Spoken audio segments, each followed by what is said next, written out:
I appreciate your patience with this technology glitch. But let's shift over now into kind of summarizing a little bit with this phytochrome idea.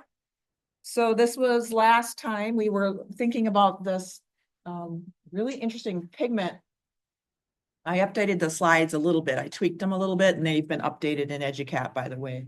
So this looks a little different than what you had on the other day. But anyways, phytochromes are photoreceptors, and so they are capable of shifting their shape in response to absorption of certain qualities of light. And so here you're seeing the idea that if the phytochrome is in the so-called PR shape or form, it's ready to accept and absorb red light. Okay, so if it takes red light and absorbs it, then it shifts over, it physically changes into the piece of FR form.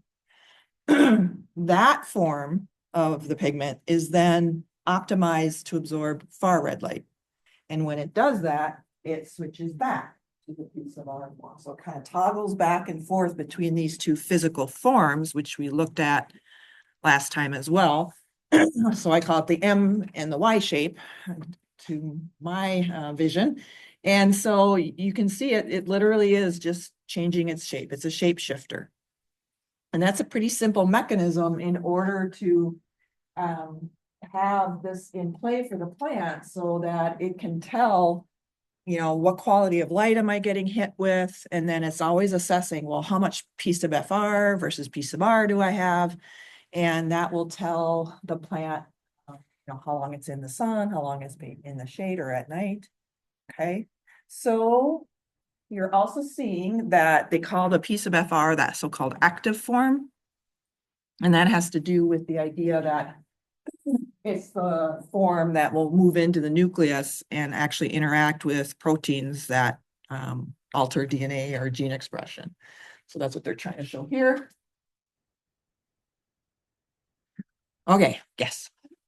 Clarifying question. So the phytochromes, they're like the pale blue kind of color, but they accept red light. Yeah.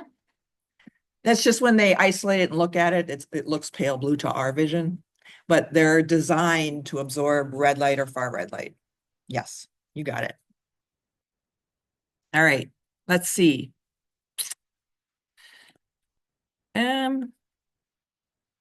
Okay, so we know that the phytochromes are being used for the plant to be able to determine when it should flower.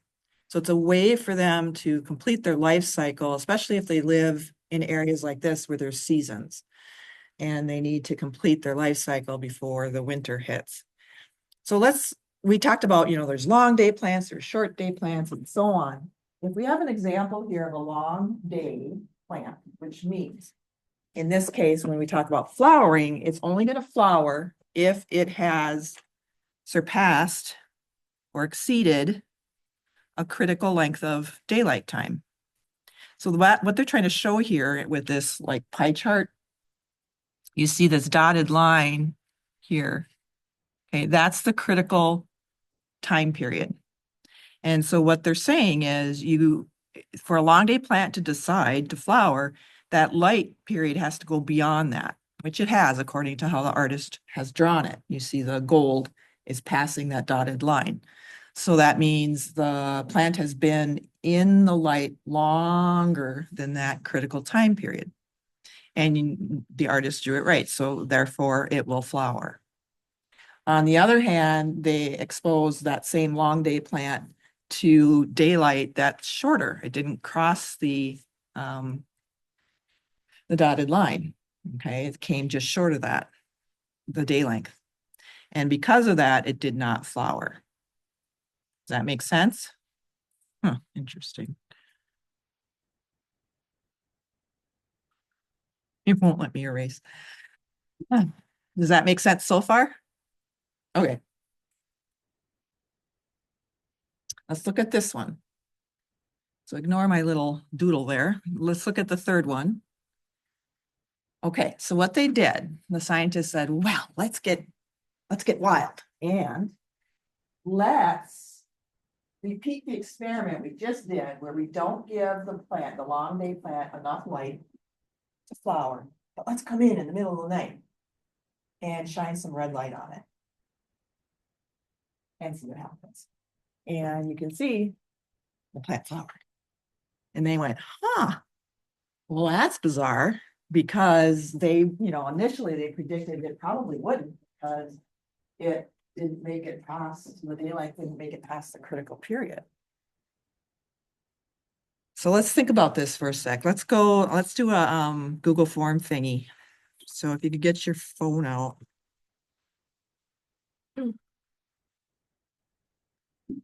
Let me see if I can get that. All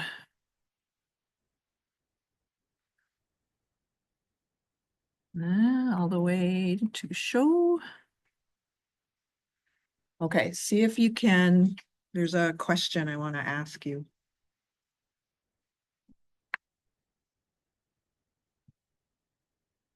So don't hit submit yet. So read the question, think about it. You can chat with your neighbors, but let's give it some thought here.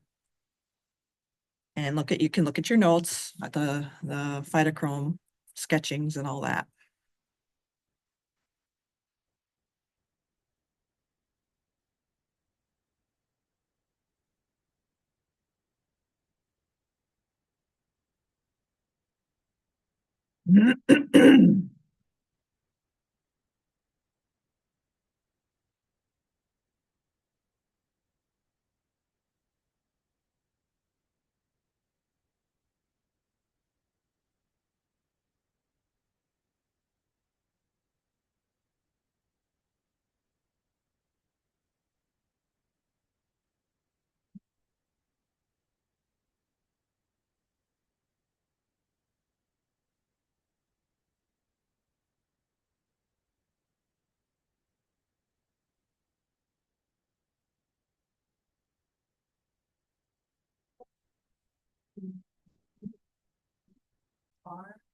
Yes, so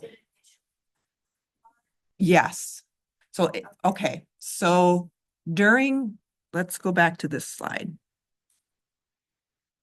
During the night, okay, so it did have a night period. So during the night, you can get most of the phytochrome back to the piece of our form. You're correct. So at night, when they crept in there, the plant had more piece of R, and then they hit it with red light. So that converted the phytochrome into the PFR form, the Y form. Yes. Okay, this might be, I don't know, okay, anyway. So far red light, is that like the actual wavelength, or is that how far the red light is from the plant itself? Yeah, it's weird, isn't it? Yeah. It's the actual wavelengths. So they have red light and then the nanometers, that's just a little bit longer than red light. They say, oh, that's far red light. I don't know why they did that, but they did. So it is a longer wavelength of light than red light.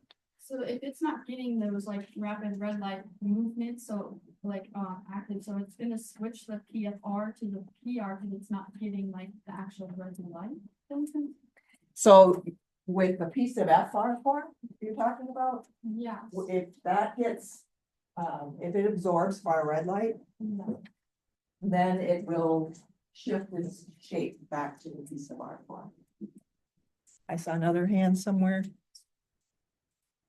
Go ahead. I was just gonna ask, like, so if it's, like, if it's in a light period, it'll be piece of R, and then if that light is shown, like, during the non-dark period, it'll shift to R. Yes. So if you can imagine, sunlight has, the whole rainbow of light qualities, red, orange, yellow, green, blue, indigo, violet. And I have this in the notes, I modified the notes, so you'll have this now. When the light strikes the plant body, the sunlight, they actually get exposed to a little bit more red light compared to far red light, the way it works out with their experiments. So if a plant is getting hit with sunlight, what tends to happen is most of their phytochrome will be in the piece of FR form. But if you put that plant in the dark, then over that dark period, it'll shift back into the piece of R form. Or if that plant gets exposed to more far red light compared to red light. So hold on to this thought, because I'm gonna work through this a little bit more. Because we're gonna look at a couple of further ideas on this. So with this experiment, they decided to keep playing with it. And this is some of the other stuff that they did. All right, so we've looked at the first three ideas here. But then they said, well, what would happen if we come in the middle of the night? So we stop the light short of the critical period, so it should not flower. But let's come in and hit it with red light in the middle of the night, and then come back like a half hour later and hit it with far red light. And you see it didn't flower. So then they said, it's like the plant pays attention to the last quality of light it got hit with, essentially. That's what it's, and then when they figured out phytochrome, they're like, oh, well, that kind of makes sense, because if you hit that plant, you come in the middle of the night, hit it with red light, well, then it did this. But then they came back about a half hour later and they're like, let's hit it with far red light. Well, then it did this. And if there's more piece of R in that plant, in a long day plant, it's not going to flower. It's like, oh, I didn't reach my critical period of light. I have too much PR. I'm not going to go ahead and flower. So you can keep playing with that, and you can do this with a variety of plants doing these types of games. And essentially the plant will respond to the last quality of light it was exposed to, because it's messing with the phytochrome. What form of the phytochrome is the plant ending up having more of with that last quality of light?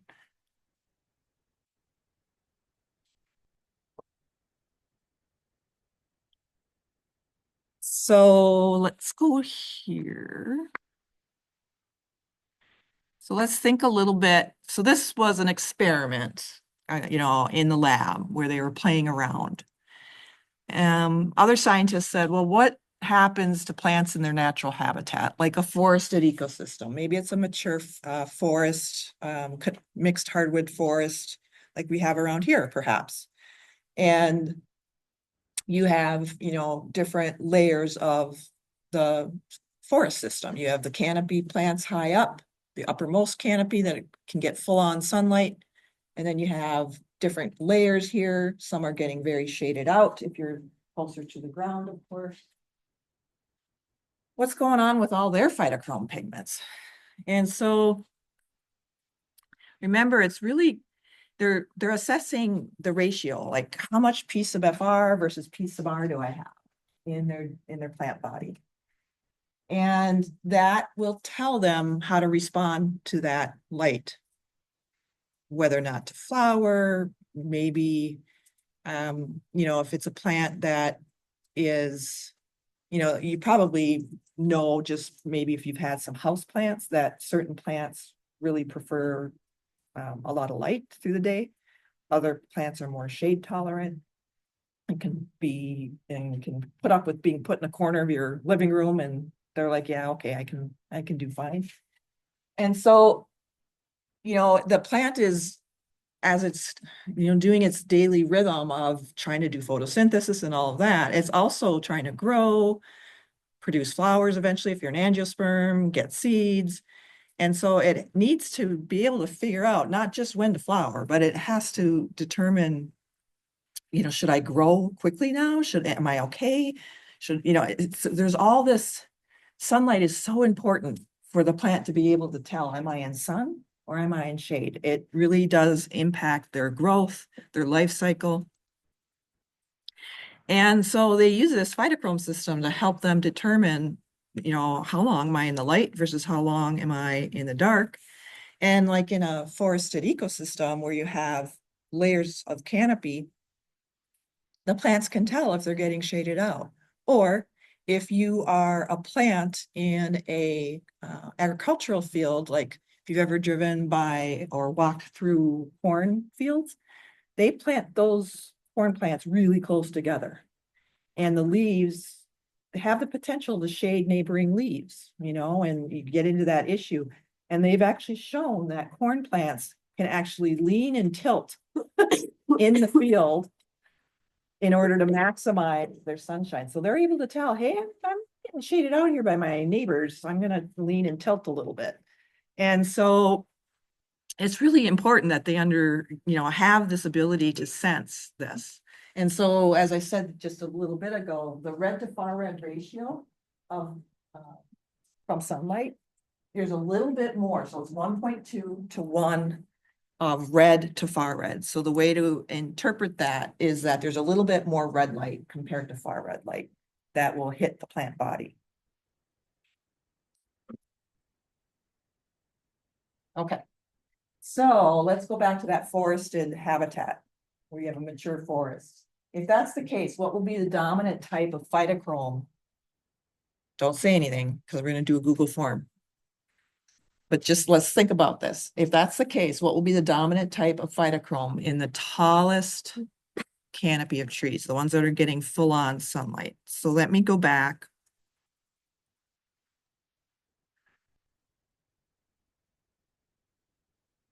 To the Google form. It's a different one now that you'll have to open.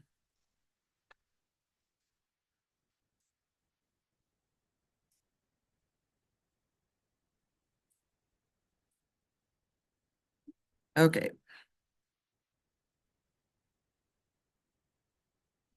Yeah. Oh, moonlight. It's like. Mm. What? Mhm. It uses the plants. I'll talk about that. Okay. Yeah. Okay.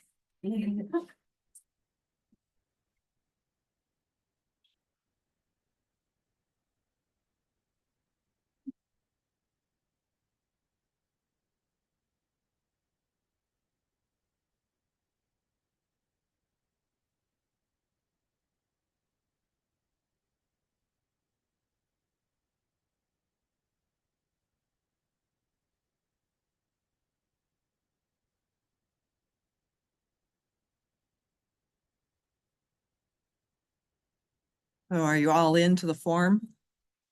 Okay. So that one has 2 questions. So think about what happens to the upper story and then the understory. So let me bring you back to what I had on the PowerPoint. Before you answer your Google form, just sit tight here. So let's go back to this question. If you are the tallest tree and you're getting full on sunlight, based on what we just said here, what will be the dominant type of phytochrome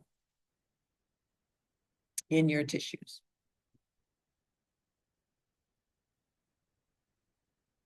I hear whispers.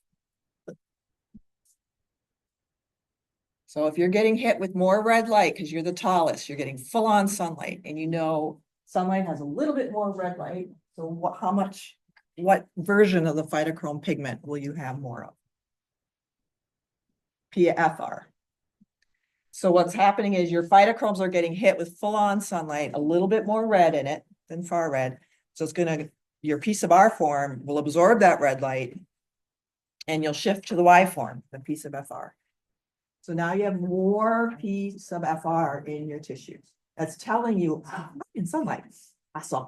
I can do photosynthesis, I can flower if I want to, or shift into some other phase of my life cycle that needs this light in order to do it. So now go back to your Google form and answer the next question on there.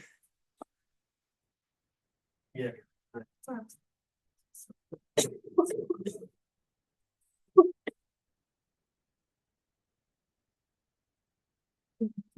All right. To help you with this, yes. Sorry, could you just to make sure that I have this right? Yeah. Can you just go over that again? So with the trees will get more red light and then from like how they will convert that into the far red light. Okay. So careful how you phrase that. It's actually the pigment that is shifted into the piece of FR. So when we say PFR, P stands for the phytochrome pigment. And so what you're really describing is the piece of R is the phytochrome in the M shape, the one that's ready to absorb red light. So then in full sunlight, it absorbs red light and then it shifts to the Y. So it's we call that a piece of that R. So when it's wide, it's or Yes. And it's it's the piece of R. Okay. So it's the phytochrome pigment itself that's absorbing those different qualities of light, and then they shift their shape. So let's think, before you answer these questions on the Google form, let's think about this too. What quality of light do plants prefer to do during the light reactions of photosynthesis? So if you learn that from in high school or basic biology, or if you've taken, there's two colors of light that plants prefer to work with to do photosynthesis. Do you remember, or does anyone know? Blue light, and there's one other one. Nope.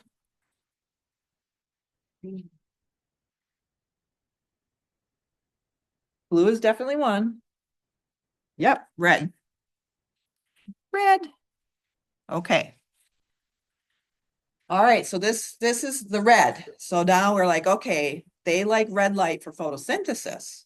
So red light interacts with phytochromes, but they use red light for photosynthesis. So be aware that when plants use, when we say it, they use light, the red and blue, for photosynthesis, what they're doing is absorbing it with their chlorophyll pigment. So chlorophyll is adapted to maximally absorb red light. Chlorophyll loves red light. It's very happy to do that. It doesn't really care about other qualities of light other than blue, red and blue. Okay, so if you're the upper story tree, sun is hitting on you, you're choosing to do photosynthesis, your chlorophyll is absorbing red light. That means less red light's going down into the lower canopy, right? You're hogging it essentially.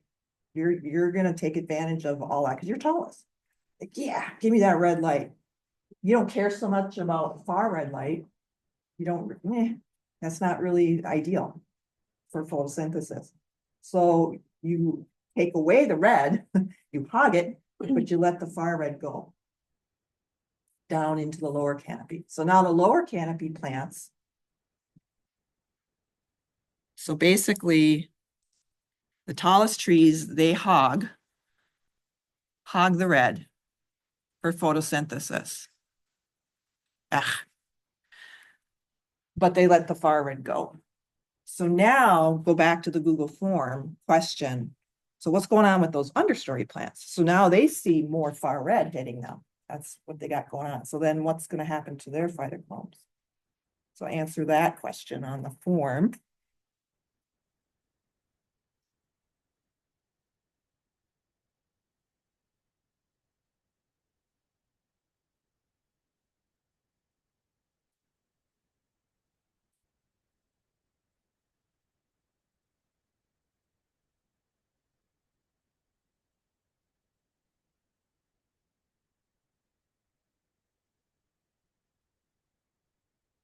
All right. Are we ready to talk about this? So we said, let's go. So we said the understory plants are getting more of the far red light, right? So then the understory plants, if they're getting more far red, what is happening to their phytochrome pigments? What version of phytochrome do they have more of? PR, very good, very good. PR. So when they have more PR in their phytochrome, in their plant body, they have more PR, that version of the phytochrome, that's telling them I'm getting shaded out. I'm in the dark or I'm getting shaded out. And depending on the plant, that might get them going to do something in response to that or not. If you are a shade tolerant plant, And you're like, yeah, I have more piece of R. I must be getting shaded out. I'm shade tolerant. I'm good with that, right? But if you're a full-on sun-loving plant, I need 12 hours of light a day or I start to suffer. And you're just like, oh, I got more PR in my body. What might you want to try to do? What response could you do if you're like, I'm a full-on sun lover.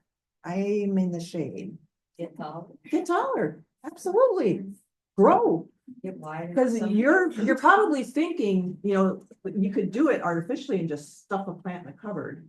But a plant doesn't know that. It's like, it's dark. I must be getting shaded out, and so it's like, I want to grow taller to try to get above the plants around me. Or maybe I want to grow lower lateral to get away from this canopy and maybe I can sneak some light over here.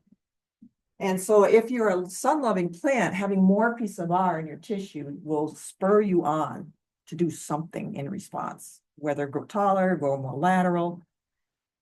Yes. Is there any like adaptive like way, so when the hit, no, sorry, the plants underneath, when they do get hit with a red light, is there any way for them to like capture that light and just hang on to it a little bit longer? Or is it like you got hit directly and that's all you get? Yeah, as far as we know, there's no way to like store it up. It'd be nice, like a battery, store it all up. It doesn't seem to happen though. Probably because it'd be too damaging. Like it'd be hard to contain that kind of energy. So. Okay, so this idea of they're always assessing how much piece of R, how much piece of FR, it's really helping them determine how long am I in the light, how long am I in the dark, am I getting shaded out, what should I do about that? And especially if you're thinking about a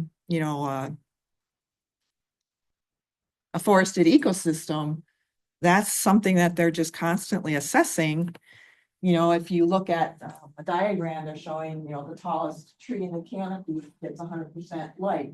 And then they're trying to show that less and less light comes through. But basically what I'm trying to show here is that, the tallest tree gets the sweet life of I have access to red light for my phytochromes, for my photosynthesis.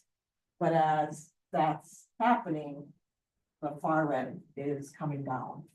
And less red light's coming down. More far red will come down. And then that tells these plants, I'm in the understory, I'm getting shaded out.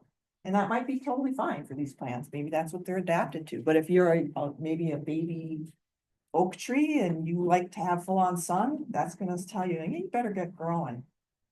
So the phytochrome system can be very valuable in helping them figure out what's going on around them and then determine when to flower, how to grow in response to that light or lack thereof.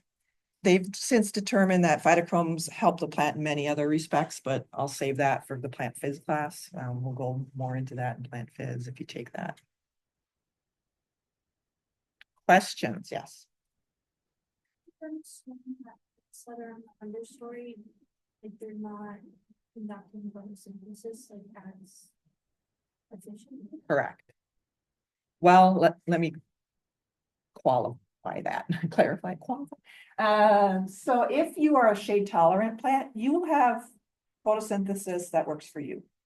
You're not really suffering, and because that's what you're adapted to. And it is.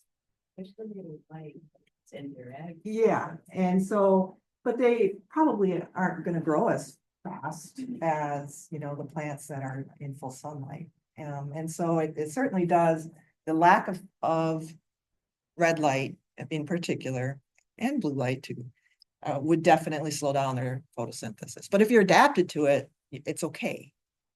Not everyone can be the full-on sun lover. Otherwise, we wouldn't have forests like we do. They'd all be the same canopy height. So. So they're, you said like the oak tree that likes more about 100% right. Mhm. Are they able to allocate that energy a little bit better just because they don't have the 100% like, 100%?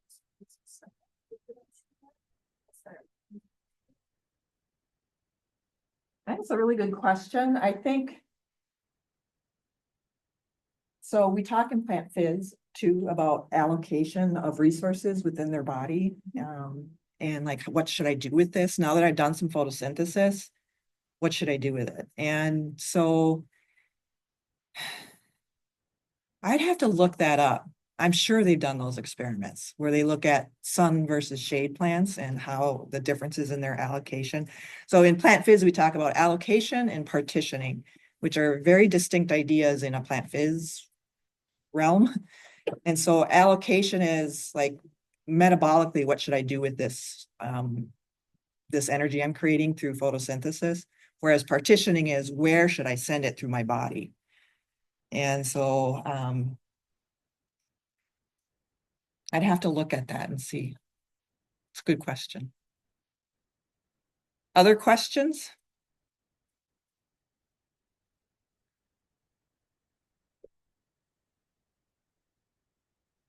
Yes. Yeah, Biological response where there's separation. yeah. That- Now, they mean that the piece of FR could actually disintegrate the pigment. It's possible. I don't know, I don't really emphasize that. Of course, that's possible, but it's more focusing on this idea. And then the piece of FR, calling it the active form, just means that they know that that form really, and it's. When they did this, did this kind of graphing of it, when they meant active form, they were really honing into the flowering response. So that's where they're getting that information. Other questions?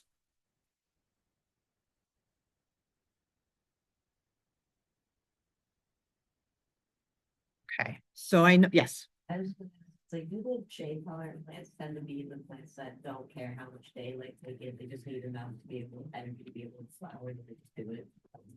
You mean like, are they day neutral or Yeah. something like that? Like there's not a lot of. Yeah. I don't know. I mean, usually when you see lists of plants that are day neutral, they're the type of plants that live near the equator. There's jungles there. Yeah, so. I guess I wouldn't be surprised if some of the day neutral are understory plants too. I'm trying to think of the list. And usually the lists I see, they're all focused on like crop plants that, Ah. you know. So I'd have to,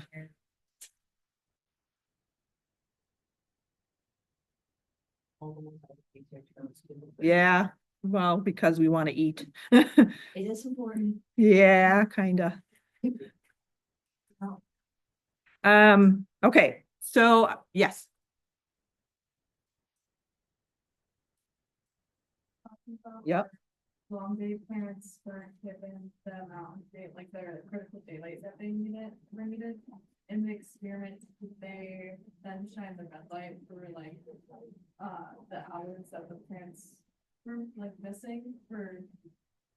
That makes it like. you mean to get it to flower, Right. like here? Uh-huh. No, so that's what's interesting.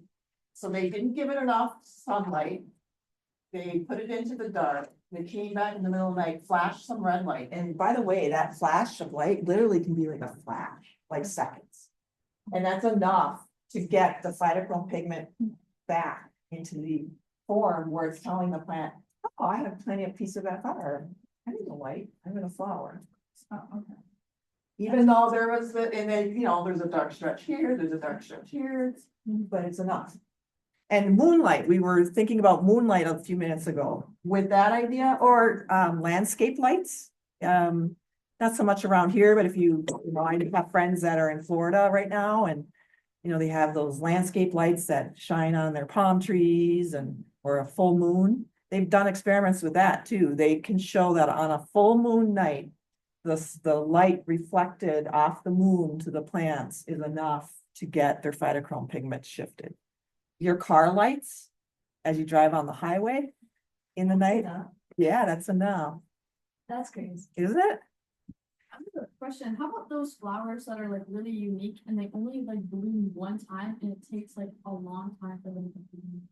I don't know what they're called, but I have like. There's a bunch of. Yeah, there's several. Yeah, that, um. Yeah, I mean, that's just their version of their life cycle. It takes a long time for the flower to form and, yeah. But the phytochromes are part of that process. I'm Sorry, I'm just like still trying to understand, so like. During the day, was the light just like a different, like producing different wavelength, like colors? And so like at night, like they did like more of a concentrated. Like, So during the day, the plant was getting hit with white light for this experiment, which means it had all the colors, all the wavelengths of light in it. And then, and when they gave it that dark period, what was happening is they put it in the dark. And so during that dark period, the phytochrome pigment went into the piece of R form. And then they came back in the middle of the night and hit it with red light. And so then just that brief exposure shifted the phytochrome into the piece of FR form of the pigment. And that was enough to tell the plant, hey, I got plenty of piece of FR now. I'm in the light. And go ahead and flower. Okay, there's a couple of things I want to mention to you very briefly.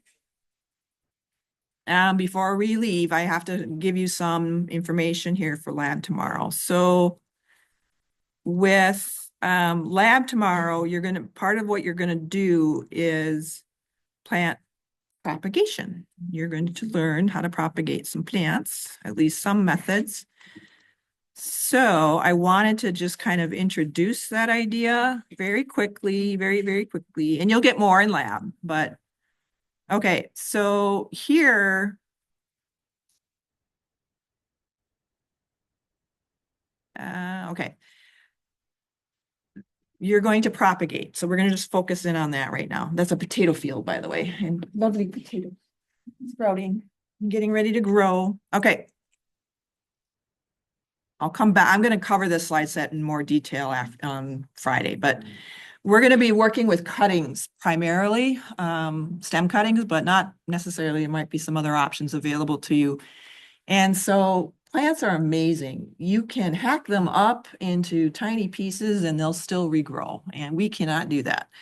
And one of the reasons is, well, I'll get into that more, but basically what we're thinking about here is that you can grab certain pieces of tissue and very easily get the plant to clone itself from that. And so, I mean, when you think about all the things that it's doing at the cell level, it's phenomenal. It's really quite impressive. And so in lab tomorrow, you're going to be looking at plants and you're going to be taking primarily stem cuttings. And Duncan will talk to you about, you want to look for active areas of growth like the axillary or lateral buds, looking for this, maybe the apical bud. And so knowing the terminology will help of the stem where you have node regions that allow for, the leaves to come off, the axillary buds are there, usually quiet because the apical bud is doing its thing. But if you take a cutting and, so if you cut this stem and then probably take these two leaves off and then maybe dip the cut end into root tone or something, and then you're going to put it into water. So if you took a cutting right there and then got rid of these leaves so they don't get in the way, and then put that into water, and you'll see the adventitious roots starting to grow. And so basically, that cut tissue has decided, it knows it's been amputated and wounded and lacking roots now. The whole plant, it's like, oh, I gotta get going here. And so you have, whoops, then you wait for the adventitious roots. And then you can plant this plant and it'll be identical to the mother plant you took the cutting from. Yes. We're not really. No, nope, nope. No. And so you might also be doing leaf propagation. That might be an option where you can actually bury the end of the leaf into the soil and get baby plants coming from that. Or you can even take let me show you another picture. You can even take succulent leaves, and after you let them harden off a little bit and peeled off, you can get baby plants from that. And here's more with African violet. You can even wound a leaf, put it flat on the soil and wound it. And you'll get growth in those wounded spots. So we're gonna have some fun with that tomorrow in lab, and then on Friday in lecture, I'll go over this in more detail.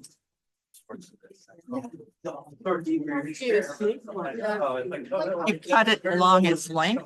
Oh, it's the one on the. Yeah, so you just make cuttings. That's what these are here. Yeah. Does that mean you want me to pull with Jade Plain there, Violet? Do we have African violet in the? We have one. Okay. I was flowering yesterday. Yeah, why don't you pull that one and then, smaller jade plant maybe, and then we are gonna do the snake plant. Duncan said. There is snake plant. So there's a fair number of options to take cuttings off that. We had one trade of stanchion, one pothos. Okay, We made a lot of cuttings off of those plants for the past few years, so a lot of them are looking like I can't really touch them. yeah. So I'm just trying to go around and find things, so. I'll just go I back. might bring down one or two of my African violets in my office that need repotting anyways, just to, you know, they can take some before I I repot was it. thinking spider weeds, but we don't have any. Oh. Is there anything in the atrium we could I could check. transfer? Just I could check with my temporarily? next class. Yeah. Yeah. Check I'll there do that. too. Also, I had a quick question on. Those only plate I had left was the firefly petunias. There's like these white crystals. All throughout it. And then I took another picture and it was- they just legit. I don't know if it's not. I think what's happening is the auger is drying out more and more, and then you get crystallization. I've seen that in other auger recipes. Or the